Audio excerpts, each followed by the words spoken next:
Election വരുവാണ്, ആർക്ക് vote ചെയ്യണം എന്നുള്ളൊരു സംശയത്തിലായിരിക്കും. അതിൽ കൂടെ ചിന്തിക്കുന്നുണ്ടാവും ആർക്കാണ് വോട്ട് ചെയ്യേണ്ടതെന്ന്. പബ്ലിക് സെക്ടറിലായാലും പ്രൈവറ്റ് സെക്ടറിലായാലും ഒരു വിദ്യാർത്ഥി മത്സര പരീക്ഷയിൽ പങ്കെടുക്കുമ്പോൾ അവർക്കൊരു നിശ്ചിത ക്വാളിഫിക്കേഷൻ വേണം എന്നുള്ളൊരു നിയമം നമ്മുടെ സമൂഹത്തിൽ നിലവിലുണ്ട്. എന്നാൽ ഒരു മന്ത്രിയായിട്ടോ MLA ആയിട്ടോ ഒക്കെ മത്സരിക്കുന്ന ഒരു വ്യക്തിക്ക് ഈ ക്വാളിഫിക്കേഷൻ ബാധകമേ അല്ല. ശരിക്കും ഒരു ഡിഗ്രി എങ്കിലും വേണം എന്നുള്ളൊരു നിയമം നിലവിൽ വരേണ്ടതല്ലേ?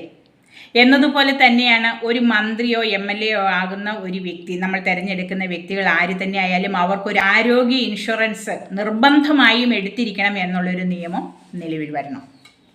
നല്ലൊരു പോളിസി. ഒരു 10 ലാഖിൻ്റെയെങ്കിലും ആരോഗ്യ ഇൻഷുറൻസ്, മിനിമം ഒരു 10 ലാഖിൻ്റെയെങ്കിലും ആരോഗ്യ ഇൻഷുറൻസ് എടുക്കണം എന്നുള്ളൊരു നിയമം നിലവിൽ വരികയും അതനുസരിച്ച് ആരോഗ്യ ഇൻഷുറൻസ് എടുത്ത് അവർ ആ ആരോഗ്യ ഇൻഷുറൻസ് ഉപയോഗിച്ചുള്ള ചികിത്സാ സൗകര്യങ്ങൾ തേടണം. അല്ലാതെ മന്ത്രിയായി കഴിഞ്ഞാൽ വിദേശത്തേക്ക് ചികിത്സാ സൗകര്യങ്ങൾ തേടി പോകുന്ന ഒരവസ്ഥ, അതിൽ നമ്മുടെ ഖജനാവിൽ നിന്നാണ് ലക്ഷങ്ങൾ ഒഴുകിപ്പോകുന്നത്. ആ നിയമമൊക്കെ മറിയണം എന്നുള്ളതാണ് എൻ്റെ അഭിപ്രായം. മറ്റൊന്ന്, ഇവിടെ MLA ആയാലും മന്ത്രി ആയാലും അവർക്ക് ഫോൺ ബില്ല് തന്നെ ലക്ഷങ്ങളാണ് നമ്മുടെ ഖജനാവിൽ നിന്ന് പോകുന്നത്. ഇവിടെ BSNL 1499 രൂപ അടച്ചാൽ അൺലിമിറ്റഡ് കോളുണ്ട്, ഇന്ത്യയിൽ എവിടെയും വിളിക്കാം. അങ്ങനെയുള്ളൊരു സൗകര്യം പ്രയോജനപ്പെടുത്തേണ്ട സ്ഥാനത്ത് എന്തിനാണ് ഇവിടെ മന്ത്രിമാർക്ക് ഇത്രയധികം രൂപ നമ്മുടെ ഖജനാവിൽ നിന്നും ഫോൺ ബില്ല് ഇനത്തിലേക്ക് എഴുതി തള്ളുന്നത്? ഒരു മന്ത്രി നമ്മുടെ സമൂഹത്തിലേക്ക് ഇറങ്ങുമ്പോൾ, ഒരു ആവശ്യത്തിന് വേണ്ടി പോകുമ്പോൾ എന്തിനാണ് ഈ 10ഉം 20ഉം വണ്ടി എസ്കോർട്ട് പോകുന്നത്? കേരളത്തിൻ്റെ തെക്കേ അറ്റം മുതൽ വടക്കേ അറ്റം വരെ ഈ 10-20 വണ്ടി ഇങ്ങനെ ഓടുമ്പോൾ ഡീസൽ ഇനത്തിൽ എത്രയധികം രൂപയാണ് നമ്മുടെ ഖജനാവിൽ നിന്നും ഈ ഒഴുകിപ്പോകുന്നത്? ഇതൊക്കെ നമ്മൾ ചിന്തിക്കേണ്ടതല്ലേ? ഈ നിയമങ്ങളെല്ലാം മാറണം. നമ്മുടെ EK നയനാർ ഭരിച്ചിരുന്ന സമയത്ത് EK നയനാർ പറഞ്ഞു, എൻ്റെ ജനങ്ങൾക്കിടയിലേക്ക് എനിക്ക് ഇറങ്ങിച്ചെല്ലാൻ ഒരു എസ്കോർട്ടിൻ്റെയും ആവശ്യമില്ല എന്ന്. അതായിരിക്കണം നേതാവ്, അങ്ങനെ ആയിരിക്കണം നേതാവ്.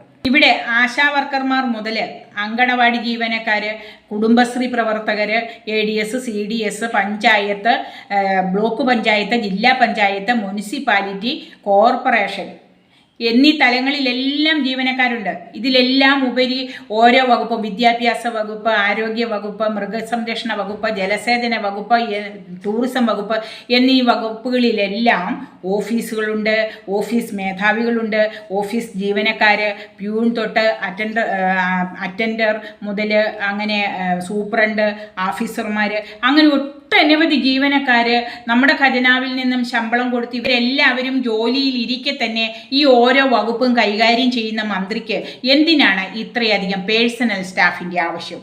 ഒരു മന്ത്രി കസേരയിൽ എത്തിക്കഴിഞ്ഞാൽ ഒരു 2.5 വർഷത്തേക്ക് അവർ പേഴ്സണൽ സ്റ്റാഫിനെ നിയമിക്കുന്നു, വീണ്ടും അടുത്ത 2.5 വർഷത്തേക്ക് മറ്റ് പേഴ്സണൽ സ്റ്റാഫിനെ അതേ തസ്തികയിൽ നിയമിക്കുന്നു. അങ്ങനെ 2.5 വർഷം കഴിഞ്ഞ് പുറത്തിറങ്ങുന്ന ഓരോ പേഴ്സണൽ സ്റ്റാഫിനും ഈ നമ്മുടെ ഖജനാവിൽ നിന്നാണ് പെൻഷൻ കൊടുത്തുകൊണ്ടിരിക്കുന്നത്, ആജീവനാന്തം പെൻഷൻ കൊടുത്തുകൊണ്ടിരിക്കുക. ഇതിൻ്റെ ആവശ്യമുണ്ടോ? ഇവിടെ 2-3 വർഷം മത്സരിച്ച് വിജയിക്കുന്ന ഒരു മന്ത്രി, ആ മന്ത്രി മരണപ്പെട്ടാലോ അല്ലെങ്കിൽ ജീവിച്ചിരിക്കെ തന്നെ പിന്നെ അവരുടെ ഭാര്യ, മക്കള്, കൊച്ചുമക്കള്, മരുമക്കള്, അങ്ങനെ പോകുന്നു ഓരോരുത്തരും മന്ത്രി കസേരയിലേക്ക്. അപ്പോൾ ഇതൊരു കുത്തകയായി മാറിയിരിക്കുകയാണ്. ചിലരുടെയെങ്കിലും കുത്തകയായി മാറിയിരിക്കുന്ന ഒരു അവസ്ഥാവിശേഷം നമുക്ക് കാണാൻ കഴിയുന്നുണ്ട്. എന്താ? നമ്മുടെ സമൂഹത്തിൽ നല്ല കഴിവും വിദ്യാഭ്യാസവും ബോധവുമുള്ള ചെറുപ്പക്കാരില്ലാഞ്ഞിട്ടാണോ? എന്നാൽ നല്ല രാഷ്ട്രീയ പ്രവർത്തകർ നമ്മുടെ സമൂഹത്തിൽ ഇല്ല എന്നല്ല, നല്ല ജനസേവകർ നമ്മുടെ സമൂഹത്തിൽ ഉണ്ടായിരുന്നു, ഇപ്പോഴും നിലവിലുണ്ട്. അവരെയൊക്കെ നമുക്ക് തിരിച്ചറിയാനും കഴിയുന്നുണ്ട്. നമ്മുടെ EK Nayanar, PJ Joseph, Oommen Chandy, PT Thomas, Achuthanandan, ഇങ്ങനെ നിസ്വാർത്ഥ സേവനം കാഴ്ചവെച്ച കുറേയധികം ജനസേവകർ, ജനപ്രതിനിധികൾ നമ്മുടെ സമൂഹത്തിൽ ഉണ്ടായിട്ടുണ്ട്. എന്നാൽ മന്ത്രി കസേരയ്ക്ക് വേണ്ടി പിടിവലി കൂടുന്ന നേതാക്കന്മാർ എന്തുകൊണ്ടാണ് ഇങ്ങനെ മന്ത്രി കസേരയ്ക്ക് വേണ്ടി പിടിവലി നടത്തുന്നത്? നമ്മൾ ചിന്തിക്കണം. ഒരു ലാഭവും ഇല്ലാതെ ആരെങ്കിലും മന്ത്രി കസേരയ്ക്ക് വേണ്ടി പിടിവലി കൂടുമോ? ജനങ്ങൾക്ക് വേണ്ടെങ്കിൽ ഞാൻ ഇറങ്ങിപ്പോട്ടെ എന്നുള്ള ഒരു മനോഭാവത്തോടെ ഇറങ്ങിപ്പോകണം.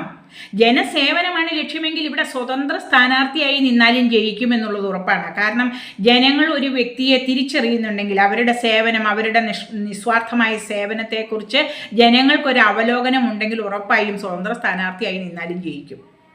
നമ്മൾ വോട്ടർമാർ തീരുമാനിക്കേണ്ടത് രാഷ്ട്രീയത്തിനും മതത്തിനും അതീതമായി നമ്മൾ വോട്ട് ചെയ്ത് നമ്മുടെ നേതാവിനെ കണ്ടെത്തണം, നമ്മുടെ പ്രതിനിധിയെ കണ്ടെത്തണം എന്നുള്ളതാണ് നമ്മൾ തീരുമാനിക്കേണ്ടത്.